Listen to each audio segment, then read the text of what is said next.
ಕೇರಳದ ಕನ್ನಡ ಶಾಲೆಗಳಲ್ಲಿ ಮಲಯಾಳಂ ಭಾಷೆ ಹೇರಿಕೆ ಖಂಡಿಸಿ ಕರವೇ ಬೃಹತ್ ಪ್ರತಿಭಟನೆ. ಗಂಗಾವತಿ ಕೇರಳದ ಗಡಿ ಭಾಗದಲ್ಲಿರುವ ಕಾಸರಗೋಡು ಸೇರಿದಂತೆ ಮತ್ತಿತರರ ಭಾಗದಲ್ಲಿರುವ ಕನ್ನಡ ಶಾಲೆಗಳಲ್ಲಿ ಮಲಯಾಳಂ ಭಾಷೆಯನ್ನು ಕಡ್ಡಾಯವಾಗಿ ಆದೇಶ ನೀಡಿದ ಅಲ್ಲಿನ ಸರ್ಕಾರದ ವಿರುದ್ಧ ಕರ್ನಾಟಕ ರಕ್ಷಣಾ ವೇದಿಕೆ ಶೆಟ್ಟಿ ಬಣದ ಕಾರ್ಯಕರ್ತರು ಶನಿವಾರದಂದು ಬೃಹತ್ ಪ್ರತಿಭಟನೆ ನಡೆಸಿದರು. ಈ ಸಂದರ್ಭದಲ್ಲಿ ಪಂಪಣ್ಣ ನಾಯ್ಕ ಮಾತನಾಡಿ, ಕೇರಳದ ವಿಧಾನಸಭಾ ಚುನಾವಣೆಗಳು ಸಮೀಪಿಸುತ್ತಿದ್ದ ಹಿನ್ನೆಲೆಯಲ್ಲಿ ಅಲ್ಲಿನ ಮುಖ್ಯಮಂತ್ರಿಗಳು ಹಾಗೂ ಕೆಲವು ಸಚಿವರು ಭಾಷೆಯ ಬಗ್ಗೆ ಗೊಂದಲವನ್ನು ಸೃಷ್ಟಿಸಿ ಮತ ಸೆಳೆಯುವ ಕುತಂತ್ರ ನಡೆಸಿದ್ದಾರೆ. ಇದನ್ನು ವೇದಿಕೆ ಖಂಡಿಸುತ್ತದೆ. ಕರ್ನಾಟಕ ರಾಜ್ಯದ ಉಸ್ತುವಾರಿ ಕೆಸಿ ವೇಣುಗೋಪಾಲ್ ಅವರಿಗೆ ರಾಜ್ಯದ ಮುಖ್ಯಮಂತ್ರಿಗಳು ಕಿವಿ ಹಿಂಡುವ ಕೆಲಸವಾಗಬೇಕು. ಹಾಗೆ ಸರ್ಕಾರಿ ಶಾಲೆಗಳ ಉಳಿವಿಗಾಗಿ ಕಟ್ಟುನಿಟ್ಟಿನ ಕ್ರಮ ತೆಗೆದುಕೊಳ್ಳಬೇಕೆಂದು ಆಗ್ರಹಿಸಿದರು. ಬಳಿಕ ತಹಶೀಲ್ದಾರ್ ಇಲಾಖೆಗೆ ತೆರಳಿ ತಹಶೀಲ್ದಾರರ ಮೂಲಕ ರಾಜ್ಯಪಾಲರಿಗೆ ಮನವಿ ಪತ್ರ ಸಲ್ಲಿಸಿದರು. ಈ ಸಂದರ್ಭದಲ್ಲಿ ಹುಸೇನ್ ಸಾಬ್, ಮುತ್ತಣ್ಣ, ಹುಲಗಪ್ಪ, ನಾಗರಾಜ್ ನಾಯಕ್, ವೆಂಕಟೇಶ್, ಬಸವರಾಜ್ ಸೇರಿದಂತೆ ಅಪಾರ ಕಾರ್ಯಕರ್ತರು ಭಾಗವಹಿಸಿದ್ದರು.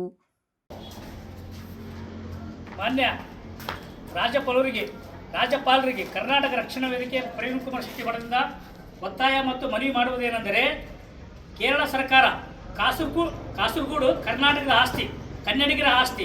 ಆದರೆ ಅಲ್ಲಿ ಕೇರಳ ಸರ್ಕಾರ ಕಾಸರಗೋಡಿನಲ್ಲಿ ಕನ್ನಡ ಶಾಲೆಗಳಿಗೆ ಮಲಯಾಳಂ ಭಾಷೆ ಕಡ್ಡಾಯ ಮಾಡಕತ್ತಾರ. ಇದು ನಾಚಿಕೆಗೆಟ್ಟ ಸಂಗತಿ. ಯಾಕಂದರೆ ಕಾಸರಗೋಡು ಕರ್ನಾಟಕದ ಒಂದು ಭಾಗ, ನಮ್ಮ ಆಸ್ತಿ ಅದು. ಇವರು ಯಾವುದೇ ಕಾರಣಕ್ಕೆ ಕೇರಳ ಸರ್ಕಾರ ಅಲ್ಲಿ ಕನ್ನಡ ಶಾಲೆಗಳಿಗೆ ಮಲಯಾಳಂ ಭಾಷೆ ಒತ್ತಡ ಮಾಡಿ ಏರಲೇಬಾರದು. ಅಕಸ್ಮಾತ್ತಾಗಿ ಕೇರಳ ಸರ್ಕಾರ ನಮ್ಮ ಕನ್ನಡ ಶಾಲೆಗಳ ಮೇಲೆ ಮಲಯಾಳಂ ಭಾಷೆ ಒತ್ತಾಯ ಮಾಡಿದ್ದಾದರೆ ಕರ್ನಾಟಕ ರಕ್ಷಣಾ ವೇದಿಕೆ ಪ್ರವೀಣ್ ಕುಮಾರ್ ಶೆಟ್ಟಿ ಒಂದು ನೇತೃತ್ವದಲ್ಲಿ ಕಾಸರಗೋಡು ಚಲೋ ಮುತ್ತಿಗೆ ಹಾಕಿ ಕೇರಳ ಸರ್ಕಾರಿಗೆ ಎಚ್ಚರಿಕೆ ಕೊಡೋ ಮೂಲಕ ಇದನ್ನು ಪಾಠ ಕಲಿಸ್ತೀವಿ ಅಂತೇಳಿ ಕನ್ನಡಿಗರು 7 ಕೋಟಿ ಕನ್ನಡಿಗರು ಒಂದು ಎಚ್ಚರಿಕೆ ಕೊಡುತ್ತಾ, ಅದೇ ರೀತಿ ನಮ್ಮ ರಾಜ್ಯ ಸರ್ಕಾರ ಕೂಡ ಯಾವುದೇ ಕಾರಣಕ್ಕೆ ನಮ್ಮ ಕನ್ನಡ ಶಾಲೆಗಳಿಗೆ ಮಲಯಾಳಂ ಭಾಷೆ ಒತ್ತಾಯ ಮಾಡಬಾರ್ದು ಅಂತೇಳಿ ರಾಜ್ಯ ಸರ್ಕಾರ ಸಹ ಕೇರಳ ಸರ್ಕಾರಕ್ಕೆ ಎಚ್ಚರಿಕೆ ಕೊಡಬೇಕು.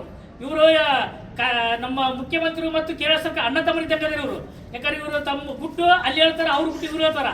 ಇದು ಒಂದು ಮಾಡಲಿ ಸಂತೋಷ, ಆದರೆ ಕನ್ನಡ ಭಾಷೆಗೆ ಮಾತ್ರ ಮಾರಾಟ ಮಾಡಬಾರ್ದು ಯಾವುದೇ ಕಾರಣಕ್ಕೆ. ಇದೊಂದು ಮಾರಾಟ ಮಾಡಿದರೆ ನಮ್ಮ ರಾಜ್ಯ ಸರ್ಕಾರ ವಿರುದ್ಧ ಬಿಡದೆ ನಾವು ಹೋರಾಟ ಕೇಳ್ತೀವಿ ಅಂತೇಳಿ ರಾಜ್ಯ ಸರ್ಕಾರಕ್ಕೂ ಮತ್ತು ಕೇರಳ ಸರ್ಕಾರಕ್ಕೂ ಎಚ್ಚರಿಕೆ ಕೊಡಕತ್ತೀವಿ ನಾವು.